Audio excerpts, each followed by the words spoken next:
Kisah mistis Alas Jati Peteng, Tuban.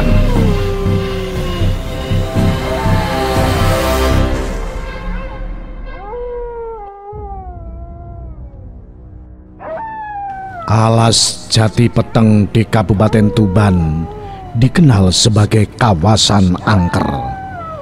Berbagai kisah mistis menghiasi hutan di wilayah KPH Tuban ini. Mulai dari sesosok perempuan misterius, ular besar, hingga pasar setan yang tiba-tiba muncul di hutan sunyi itu. Karenanya, setiap kali ada peristiwa kecelakaan di lokasi itu, selalu dikaitkan dengan kisah mistis tersebut. Sebab tak jarang pengendara merasa melihat sesuatu yang aneh sebelum kejadian terjadi. Sebelum tahun 1969, Alas Jati Peteng masih rimbun. Saat itu pohon jati berukuran tinggi besar berusia ratusan tahun masih tegak berdiri dan belum ditebang. Saking tingginya, saat itu batang-batang pohon dan daun jati saling bertemu di atas, sehingga jalur Pantura Dendels ini mirip seperti gua. Bahkan meski siang hari tampak gelap. Karena itu kawasan hutan jati ini lebih dikenal dengan sebuah sebutan Alas Jati Peteng. Karena jalur Pantura saat itu memang sangat gelap akibat tertutup rimbunan pohon jati.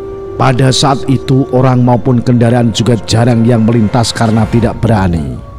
Selain karena dikenal angker, kawasan ini dulunya dikenal banyak begal sadis yang tak segan melukai bahkan membunuh korbannya jika melawan.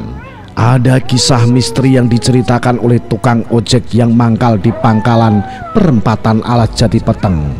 Sebut saja namanya Sanuri.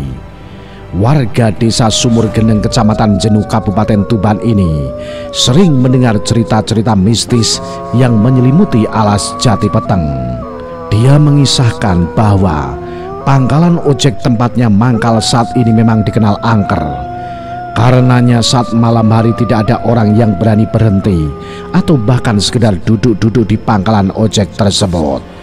Dia juga menyebut di perempatan yang lokasinya di tengah-tengah Alas Jati Peteng itu juga sering terjadi kecelakaan yang menelan korban jiwa. Dugaan kawasan ini sering meminta tumbal nyawa orang. Di kawasan itu Sunari juga sering mendengar makhluk-makhluk gaib yang jika muncul, maka tak lama kemudian akan ada malapetaka. Salah satunya adalah kecelakaan. Ada seorang supir truk juga bercerita bahwa pada suatu sore menjelang maghrib ada seorang nenek-nenek yang minta tumpangan dan menghentikan truknya di sebuah jembatan dekat pangkalan ojek. Setelah diberi tumpangan, nenek itu memberi pesan bahwa jika melintas di jembatan dekat pangkalan ojek tersebut, hendaknya supir truk itu membunyikan klakson. Sebab cucu-cucunya sering bermain di pinggir jalan ketika menjelang maghrib, tujuannya agar tidak tertabrak truk. Setelah memberi pesan itu, nenek itu meminta turun di jembatan Kalibili yang juga dikenal angker. Jembatan Kalibili sekitar 1,5 kilometer dari pangkalan ojek. Setelah sang nenek turun, nenek tersebut langsung menghilang. Sopir truk tersebut akhirnya percaya bahwa di kawasan Alas Jati Peteng memang dihuni banyak makhluk halus.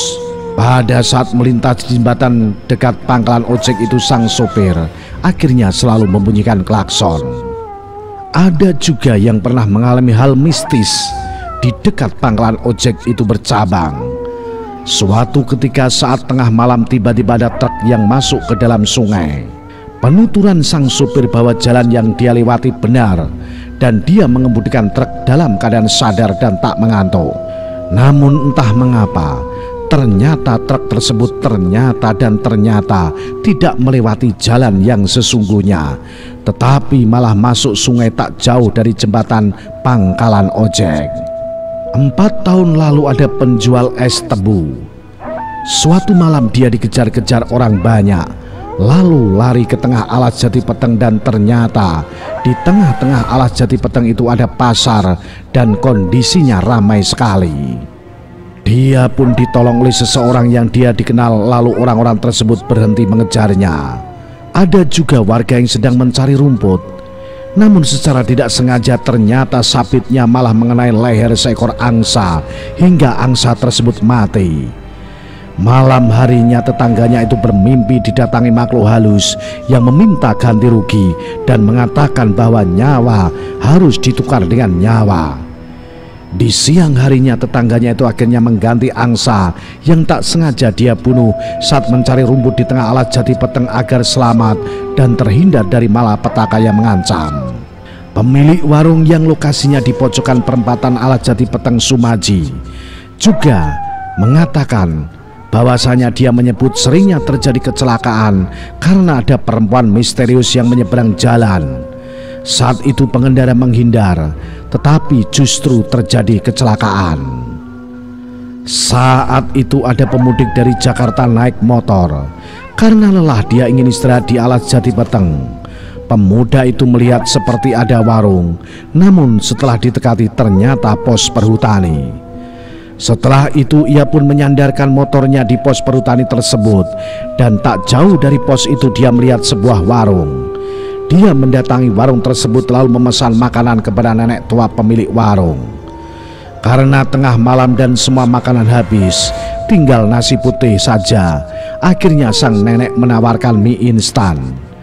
Setelah mie instan masak dan dihidangkan bersama nasi putih, sang nenek meminta kepada pemuda itu agar makan di luar karena warungnya akan tutup. Pemuda itu langsung membayar mie instan, nasi putih dan kopi dengan uang Rp30.000 dan mendapat kembalian uang Rp5.000. Namun setelah dia kenyang makan, kemudian tertidur di bangku teras warung. Namun anehnya, begitu terbangun ternyata tubuhnya sudah di atas pohon. Karena tidak ada orang melintas, dia pun diam saja di atas pohon sambil merinding ketakutan. Selang sekitar 1 jam, Sumaji yang tidur di dalam pos perhutani bercat kuning itu terbangun dan keluar pos.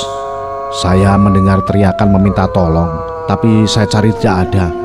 Ternyata dia itu di atas pohon jati. Akhirnya saya bantu turun. Dia ketakutan, setelah itu dia melanjutkan perjalanan. Iya, jalan Pantura Dendeles alas jati peteng memang dikenal angker. Di masa kolonial, terutama di masa pembangunan jalur Pantura sepanjang Pulau Jawa yang diinisiasi oleh Dendeles itu banyak memakan korban jiwa rakyat pribumi. Akibat kerja paksa saat pembangunan jalan, ribuan nyawa mati sia-sia dalam proyek pembangunan jalan multinasional itu, dan mayatnya dibuang begitu saja di tengah hutan. Selain itu, pada masa pemberontakan PKI tahun 1965, pasca meletusnya G30S PKI, banyak terjadi pembunuhan simpatisan PKI. Lokasi pembantaian simpatisan PKI berada di tengah alas jati peteng itu. Sementara di jembatan Kalibili atau kawasan alas jati peteng paling barat, memang ada sosok ular yang sangat besar sekali. Di jembatan itu pada suatu waktu ular itu akan mengganggu pengguna jalan dengan menampakkan ekornya.